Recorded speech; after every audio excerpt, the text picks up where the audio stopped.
Ini kita posisi persis di depan dari pintu masuk Candi Plaosan.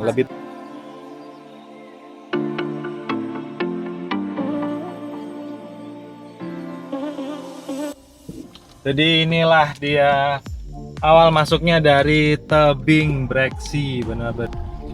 Di sebelah Ndut ada coffee shop Breksi. Nanti kita mau ngopi di situ. Tapi Brosis, kali ini kita ada di posisi paling tingginya di tebing Breksi. Di sini suasananya benar-benar anginnya itu seger banget. Ini kita ngopi-ngopi dulu. Jadi aku pesen V60, terus Mamis pesen cappuccino, dan Sindut pesen kopi susu gula aren. Welcome back to our channel Stars and Bolang. Jalan-jalan brosis.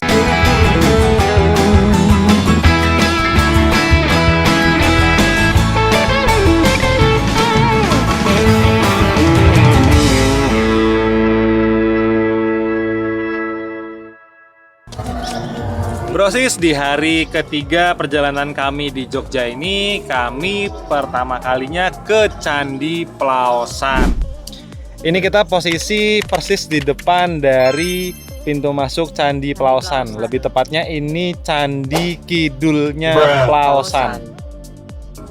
Jadi Candi Plaosan itu terbagi menjadi dua, Plaosan Utara dan Plaosan Selatan. Istilahnya Plaosan Lor dan Plaosan Kidul. Yang memisahkan hanya jalanan saja. Jadi sebenarnya satu komplek, tapi terbagi oleh jalanan. Jadi disebutnya Plaosan Lor dan Kidul. Sebenarnya ceritanya berdasarkan sumber sejarah yang sempat kami tanyakan, Plaosan itu didirikan oleh Raja Thailand pada kala itu, abad ke-8 dan ke-9 antara itu, oleh Raja Rakai Pikatan dari Thailand untuk Pramudawardhani, seorang wanita dari Kerajaan Mataram kuno. Itu pada abad ke-8 atau abad ke-9. Ya kurang lebih kalau dihitung dari sekarang 1100 tahun yang lalu. Luar biasa itu. Bangunannya, arsitekturnya benar-benar istimewa, campuran antara Hindu dan Buddha. Dan sampai sekarang masih ada beberapa stupa candi yang berdiri kokoh.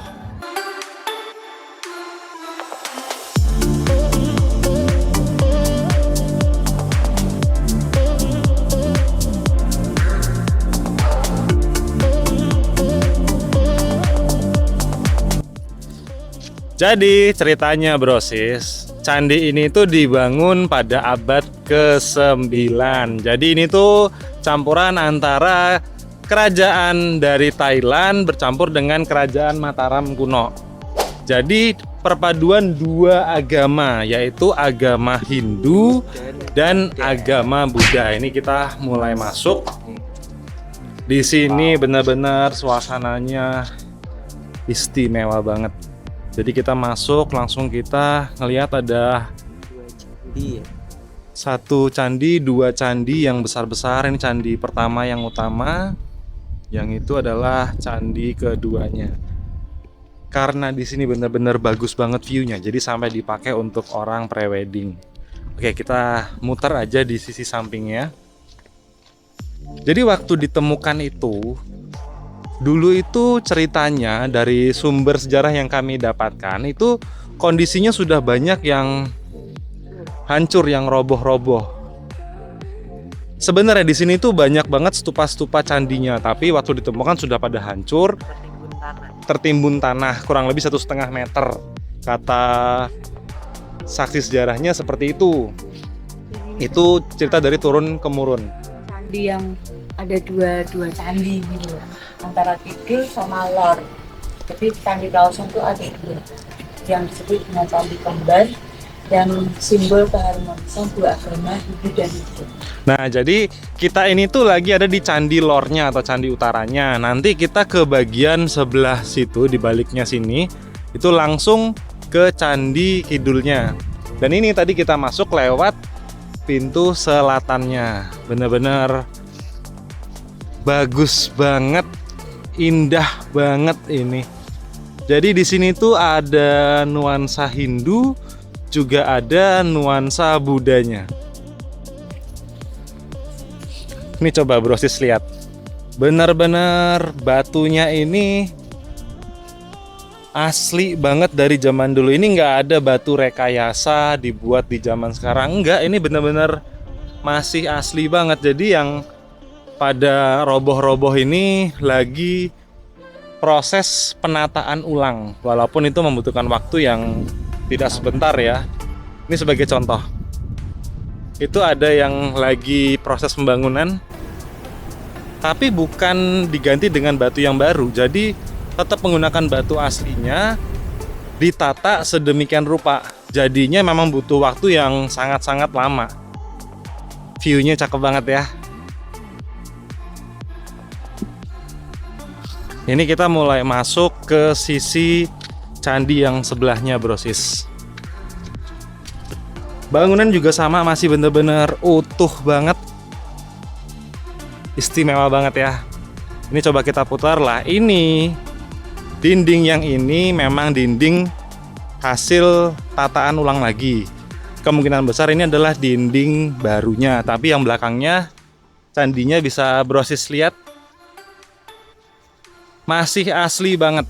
Jadi yang roboh-roboh ditata ulang jadinya seperti ini. Ini kita sudah sampai di ujung dari candi lornya. Bentuknya itu, stupanya itu seperti Borobudur ya, tapi lebih lancip dan nggak ada bolong-bolongnya. Kalau Borobudur kan ada bolong-bolong di bagian dindingnya. Kalau ini benar-benar mulus banget. Terus penampakannya seperti ini, benar-benar view yang luar biasa. Jadi zaman dulu arsitekturnya itu benar-benar istimewa banget. Ini sudah terhitung hampir berapa ribu tahun ya, Brosis? Karena ini dibangun tahun 900-an, sekarang 2024, berarti 1100 tahun. Bangunan ini masih tetap berdiri kokoh, istimewa banget. Jadi ini kita masih di kawasan Candi Lornya ya, Brosis.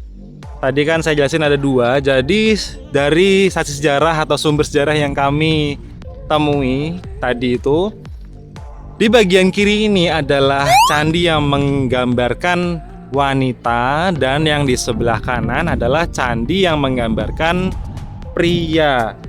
Jadi di antara candi ini itu dikelilingi oleh aslinya itu 116 stupa dan 50 buah candi perwara. Jadi ada 116 stupa candi dan 50 candi lainnya. Kalau tidak roboh, karena waktu ditemukan itu ini sudah pada roboh semuanya, tapi kan lagi proses pembangunan ulang. Oke, habis ini kita bergeser ke sebelahnya, yaitu kita ke Candi Plaosan Kidul yang di sebelah sananya.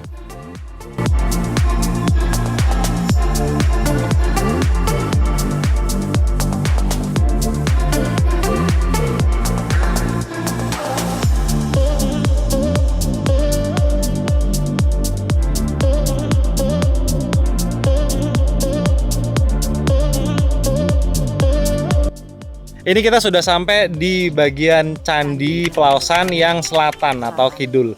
Jadi sebenarnya pemisahnya itu cuman ada jalanan aja.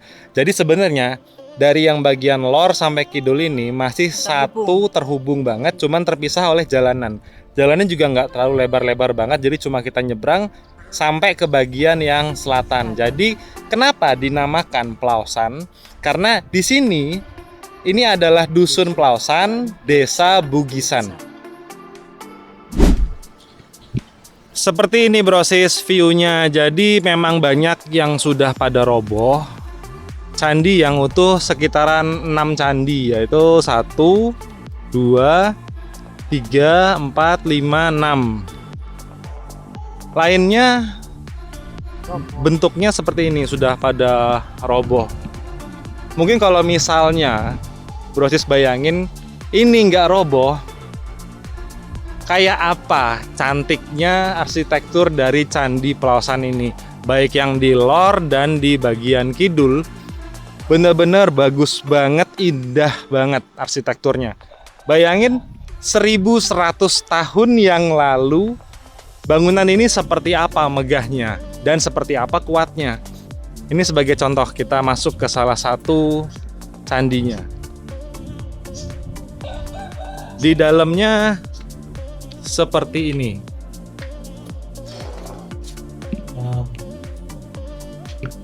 Bener-bener arsitekturnya istimewa banget.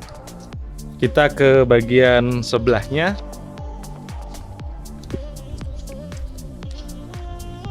Ini roboh. Sebelah sana roboh. Sebelah sana roboh. Tapi puing-puingnya kayaknya sudah nggak ada karena ini kan puing-puing yang untuk fondasinya, tapi yang dinding-dinding sampai ke stupanya itu sudah nggak ada. Ini kita masuk lagi ke bagian sebelahnya. Hampir sama dalamnya. Baik dari yang sebelah tadi sama yang ini juga hampir sama. Ukurannya pun juga hampir sama. Kita coba masuk ke candi yang paling belakang nih, Bro Sis. Kayaknya dari segi bangunannya sih sama ya dalamnya ya. Coba Bro Sis. Ini Bro Sis. Sama aja kayak sebelumnya sih. Ini coba ya Bro Sis, kita hitung ya. Kalau ini utuh ada berapa candinya? Di situ ada 1, 2, 3, 4, 5, 6, 7, 8, 9, 10. Sementara untuk kesananya 1, 2, 3, 4, 5, 6. Kalau dihitung berarti sekitaran 60 candi. Tapi juga kami nggak tahu karena kami nggak bisa tanya ke sumber sejarahnya ini ada totalnya ada berapa candi. Cuma kalau dari hitung-hitungan kasarnya mungkin ada sekitaran 60. Ya mungkin loh ini ya. Dan yang masih utuh cuman ada 6 candi. Benar-benar spektakuler banget. 1100 tahun bangunan ini masih berdiri kokoh. Oke Bro Sis, habis ini kita langsung lanjut lagi. Kita jalan-jalan lagi ke daerah Breksi, Jogja.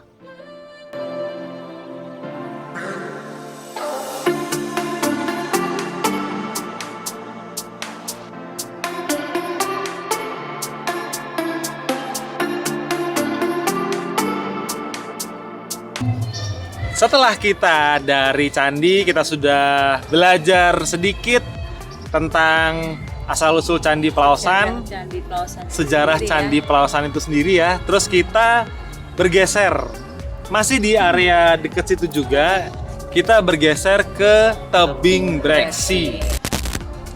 Bro Sis, kita sudah sampai di pintu masuknya Breksi. Berapa Mas? 3 orang Pak. 3 orang. 3. Oke. 35 tiket masuk. Ya, Amit. Amit. Kali kembali.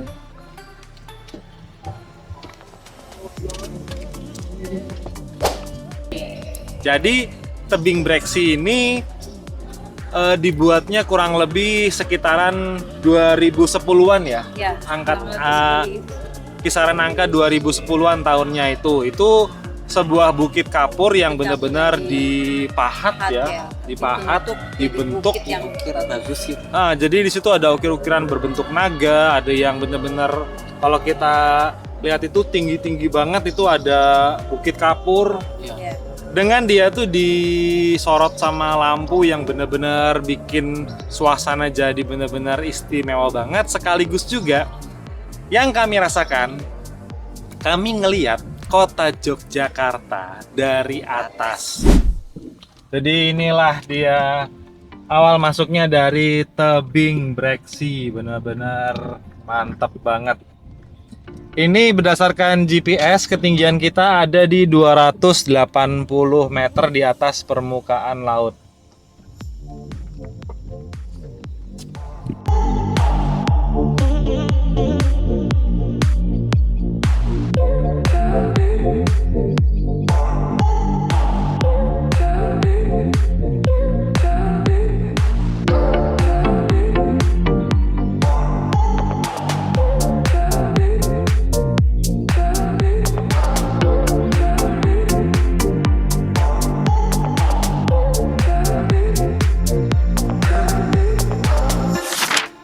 Bro sih sekarang posisi jam 6 sore, ini pas lagi syahdu-syahdunya karena kita pas di depan tebing Breksi.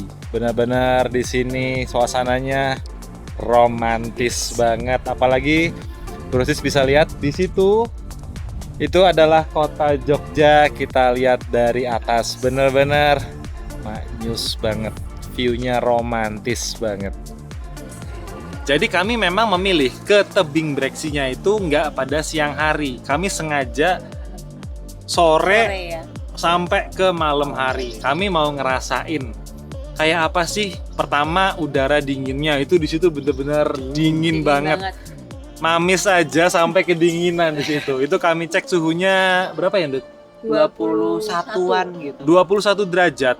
Itu baru jam 7 jam 8 ya. Jam 7 jam 8 sudah 21 derajat. Gimana kalau tengah malam? Beuh, dingin banget.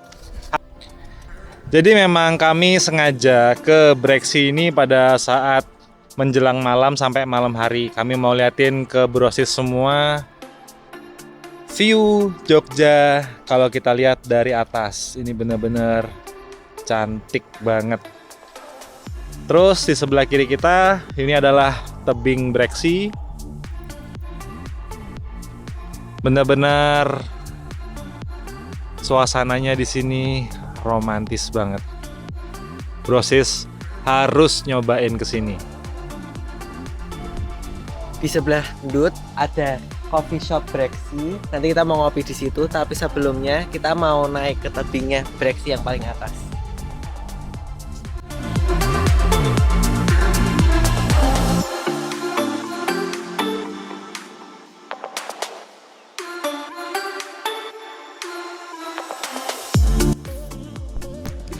Kenapa, Ber?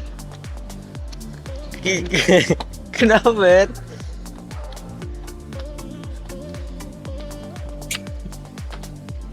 Semangat, semangat.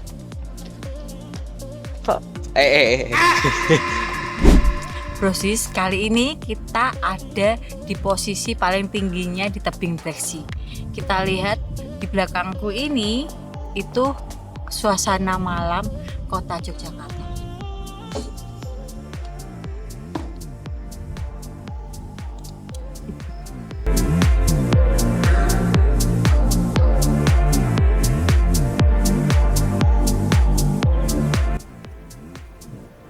Kenapa, Brosis?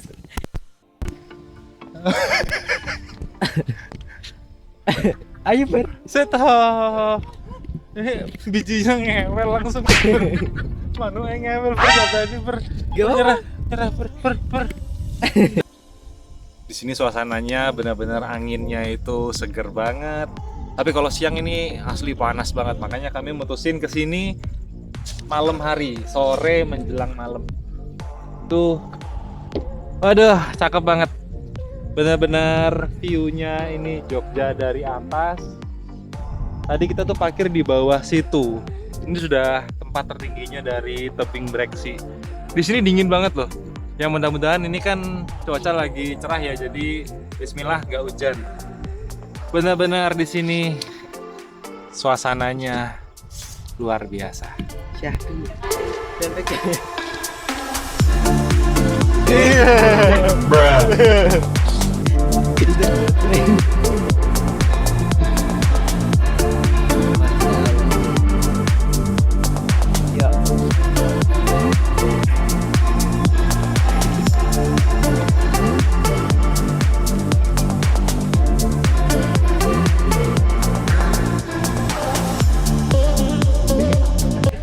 Oke, setelah kita dari atas puncaknya tebing Breksi, sekarang kita turun, terus kita coba muterin.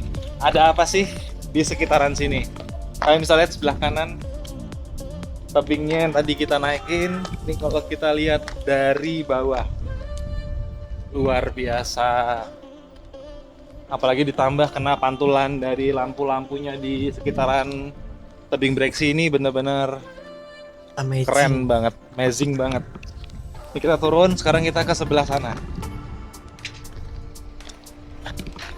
Keren banget ya. Tebing kapur lebih tepatnya ini ditembak dengan lampu. lampu sorot, hasilnya seperti ini. Benar-benar amazing, luar biasa banget.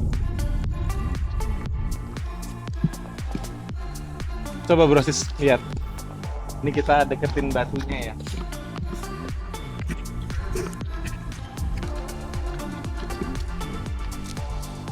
Ini bener-bener tebing kapur asli ini nih.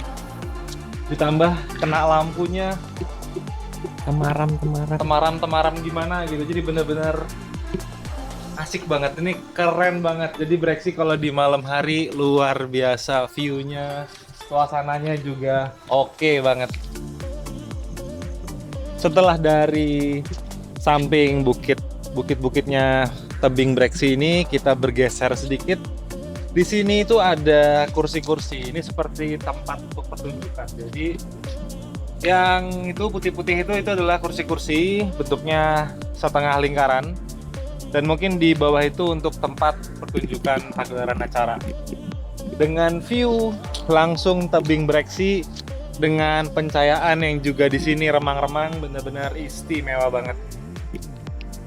Habis itu setelah kami menikmati view Jogja dari atas, kami sempetin ngopi-ngopi di Garden Space Breksi. Di situ tempatnya benar-benar istimewa banget.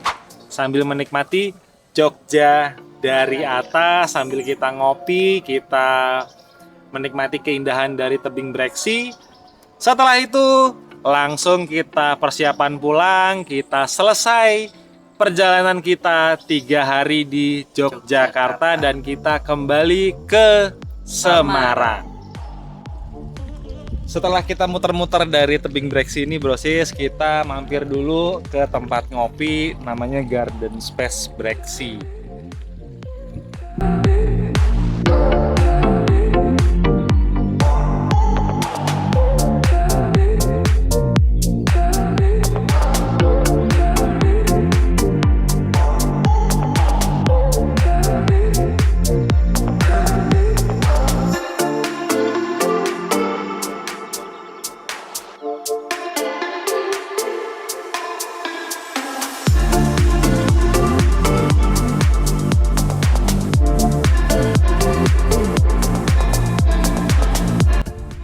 Ini kita ngopi-ngopi dulu, jadi aku pesen V60, terus Mamis pesen cappuccino, Cindut pesen kopi susu gula aren, terus cemilannya kita pesen mendoan. Wow. Sambil menikmati Jogja dari atas.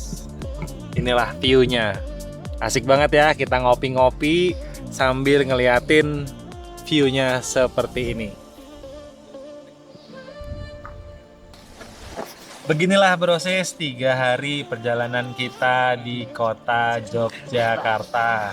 Ini kita ngopi-ngopi dulu. Setelah kita sudah selesai ngopi, terus kita prepare balik ke kota Semarang. Mudah-mudahan kalian suka dengan karya kita. Jangan lupa like, komen, dan subscribe. Jangan lupa luangkan waktu bersama keluarga untuk jalan-jalan, karena uang bisa dicari tapi waktu tidak dapat diputar kembali. Starshine Bolang pamit undur diri. Wassalamualaikum warahmatullahi wabarakatuh. Sampai ketemu di video kita selanjutnya.